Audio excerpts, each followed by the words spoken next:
Hi everybody, it's Sue and Sal again, and we're here for week 7 of our Victory Garden tutorials. And this week we're going to just take a look around the garden, see what's going on, and we're going to talk a little bit about trellising and a little bit about soil tests, and and we're going to highlight some of your gardens. So those are some of the main things we'll be covering this week. So here we go. Okay, so we're just going to take a quick look around at some of the plants, see how they're doing. I just want to point out that we do have some seeds sprouting here. Our beans are already up. We had a really hot and dry, windy week this week, and so I did come out every single day and water all of the plants and all of the seeds. And so you'll see that we actually, our beans are up, and so are our beets and our carrots. And let's see if we might have to pop a picture in here because I don't know that we're going to get on here, but here we've got some beet seeds coming up. And down here we actually have a few carrots, which is kind of surprising. That's very fast for carrots, so we're pretty excited about that. And I think that's mainly because, like I said, I came and watered every single day. So if your seeds aren't up yet, you might wanna start watering them on a real regular basis. And let's just take a look at some of the plants that are in the ground. So if we look over here, we've got some squash plants. Let's take a look at the new growth in here. These, you can see, are really putting on some nice green growth. So that's really what you want to see. We talked about that last week. So just make sure that you're looking at your plants on a regular basis to see that you've got some good growth happening in the middle. And then let's just take a look here at our cauliflower. It's kind of the same thing where it's like the newer leaves are nice and dark, and we don't need to really worry about some of these older leaves. They might turn colors and they might fall off. But as long as your newer leaves are coming in and they're nice and dark, then you know that your plants are healthy and on their way to putting on some good growth. So in addition to some good plant growth that we've had in the last week, we've also had the ever-present weed growth. I'm just going to talk about a few more weeds. So I'm going to start with the fun ones. So this one is lamb's quarter is what it's commonly called. And this one is pretty easy to weed. As you can see, it doesn't have a very deep root. And this one, it kind of pops up all over, just a lot of little ones. This one is cool because it is edible. So if you, find these, you can always just pop off some of the smaller leaves and add them to salads. They are like a really mild spinach flavor with maybe like just a little bit of more of like a mucilaginous texture. But you can weed them or you can eat them, so good to know. Another one that is edible and also, it's an annual weed, it doesn't have a super deep root, is this. This is like a wild amaranth, and this is another one. The leaves are really mild and you can throw them in a salad if you're, brave, want to start eating your weeds. Otherwise, not a big deal to get rid of. We've got some more annual grasses coming up here. Again, these ones are pretty quick weed if you just try to get in and weed at least once a week and just, get out all of these shallow rooted plants before they become an issue. And we've finally got this weed, and this one is one you'll probably want to take out.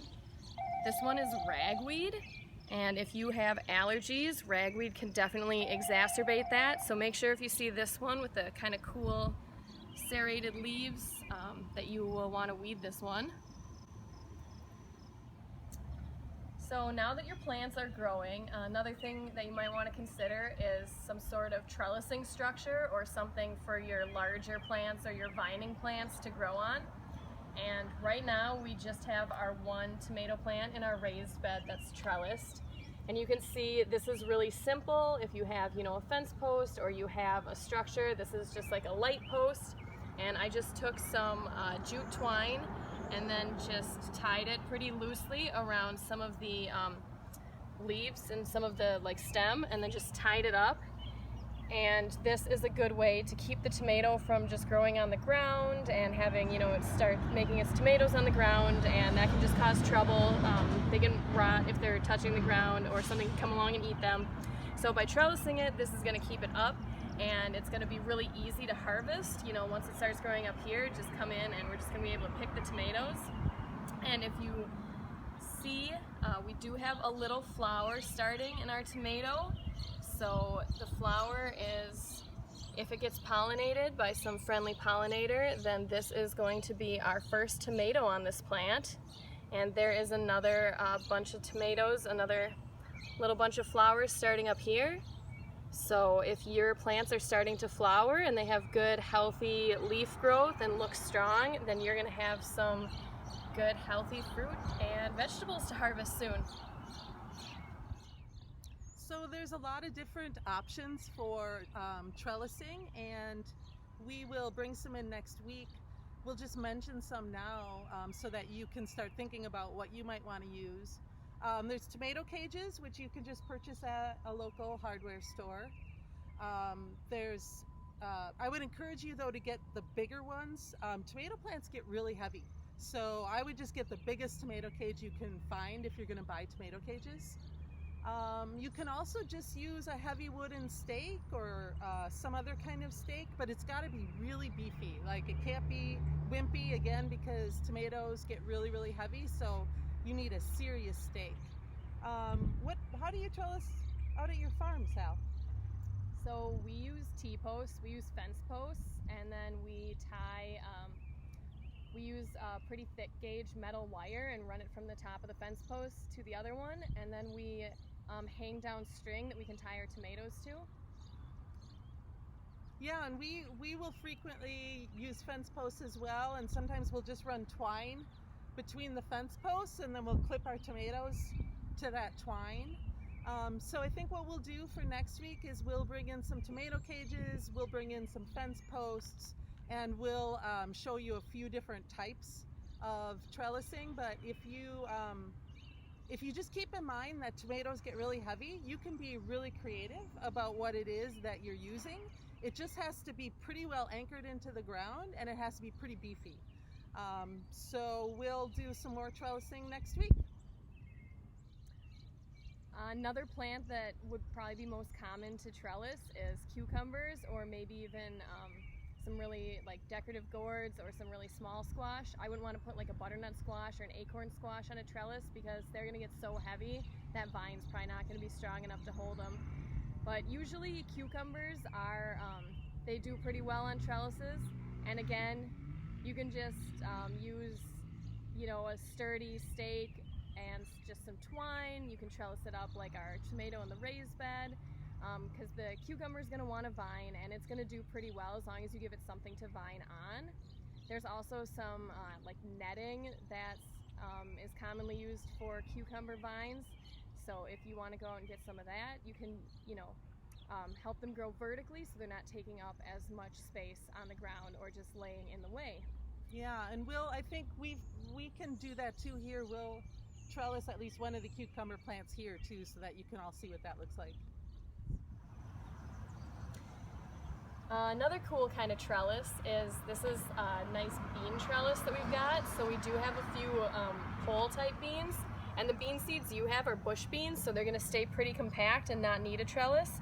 But these pole beans get really long and vining, and this can be something that's really nice for both edible landscaping, so it looks really dramatic and really pretty, but also will provide you some food.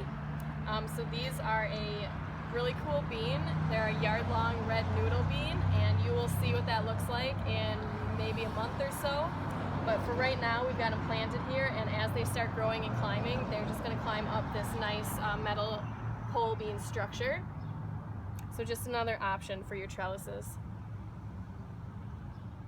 So earlier this year we had talked about soil tests, and I know some people went out and did have their soil tested. So we were just going to kind of run through soil test results. Usually they give you three numbers, N, P, K, and N is nitrogen, P is phosphorus, and K is potassium. And just in general terms, the nitrogen tends to promote the leafy green growth. The phosphorus tends to promote root growth and fruiting. And the potassium just sort of helps a plant be robust. So usually what happens, nitrogen is actually very volatile, and so they can't really measure the amount of nitrogen that's in your soil. And so usually when you get test results back, they recommend that you add nitrogen. However, what I usually do is just take a look at the plants, and are they growing nice and bright green? And if they are, then that's kind of telling you that you have enough nitrogen in your soil. And that's kind of what we were looking at earlier with the new plant growth. Some of the things that I think are really important are to look at are the pH and particularly the organic matter. So in general, the pH should be between 6 and 6.5. The organic matter, if it could be up between 4 and 6%, that's great. The organic matter is really what's going to make your soil healthy for your plants. And I think that we'll be talking about organic matter a lot as this summer goes on, but organic matter is really, really key. I think Sal brought along soil test from your farm, right? I did. So we can maybe run through that a little bit. Sure. For our farm, this was the first year, and we started farming in a fallow field. So it had previously just been, weeds and grasses, whatever, growing there. And so you can see that our organic matter is 3.8%. So, just starting out, I think that's a pretty decent organic matter amount. And then, our goal would be 5% organic matter. That would be great. That would just indicate our soil was super healthy. Moving over, we can see that the pH is 6.1. So that's a little bit acidic, so that is also really good. We don't need to worry about that. So if we look over on the upper right side, we've got a lot of different micronutrients that it's giving us readings for, and those are all very high, which is probably good. But this is something that, unless you're completely deficient in it or have way too much, none of these should really affect your plants too much. And also, we just did some random plants to see what they would recommend for these plants. And as you can see, they are recommending, us apply some nitrogen, some potassium, phosphorus. So they're giving us these ratios of fertilizers they suggest that we could apply. But we just know we're looking at the organic matter and looking at how our plants have been growing, and we are not going to necessarily follow these fertilizing instructions. We are going to, just keep incorporating organic matter and using organic mulch to just help boost our soil fertility. So if you've done your soil test and then you're hearing us say, don't worry about all this stuff, you're gonna wonder, was this even necessary? And I would say, if you really wanted to delve into soil science and understanding those nuances, then all of these little micronutrients are gonna be really interesting. And all this information, you can make this a winter project, is to learn all about soil health and soil testing. So there you can go a lot further. We're just really trying to make sure that we're giving you information that is really easily accessible and just kind of the basics. But for sure you can go way deeper in depth and learn more about what all of this stuff means. So by now you've seen a lot of our victory gardens and what we've got going on here at Farm Table out in the parking lot. But we are excited to see more of what everybody else is doing. And feel free, if you want to post anything on social media, to use the hashtags, and we can kind of link together and see what everybody's up to. So our hashtags are Victory Garden 2020, Amory Victory Gardens, FTF Victory Garden, and Grow Your Own. So feel free to post pictures and take a look and just see what everybody around here is up to. In addition, we're going to start highlighting some of your gardens. So this week we'll be showing you a couple people who have shared their pictures of their victory gardens with us already. And if you're interested in doing that, either post them on social media or you can email them to Mike. This week we're sharing photos from two gardeners. The first 5 photos are from Liz Bauman. In addition to her Victory Garden tray, Liz planted hot peppers, carrots, lettuce, strawberries, and potatoes.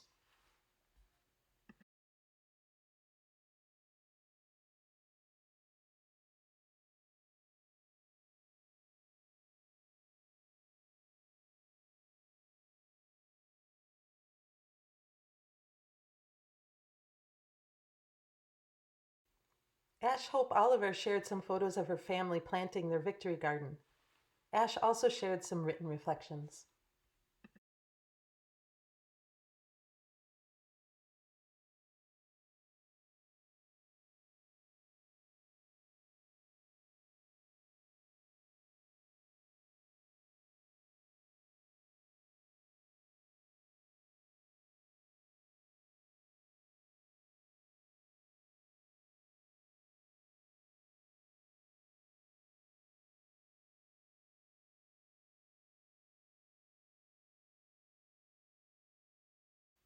We'd like to encourage you to share pictures or short videos of your Victory Gardens.